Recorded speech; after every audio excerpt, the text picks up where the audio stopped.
في هذه القضيه انا نقول لك والله ندير نداء للرؤساء تاع الانديه رضوان. نعم.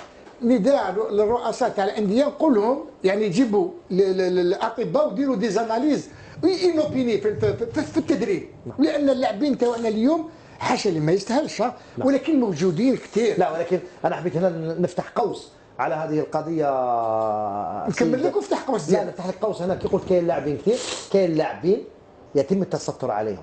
بعض اللاعبين الناس كامل على بالهم واش راهم يديروا، ولكن ما تقيسهمش هذيك القرعه. انا نخبوا عليهم لدواعي ما، ولانهم محميين من اطراف اخرى. ما لازمش ثاني غير بالليل يشري فلوس. لا ما تخبيش. ماشي لا شوف اني انا ضد انه واحد رياضي لانه راهو مثل للشباب. نعم راهو رمز. هذه تولي قضيه تاع مجتمع رضوان، ما تخبيش على الناس هذه. ولهذا نطلب انا من الرؤساء تاع الانديه دينهم فحوصات طبيه. نعم. يعني تجي في التدريب راهم يدربون، نجيب لهم ندير لهم فحوص طبيه.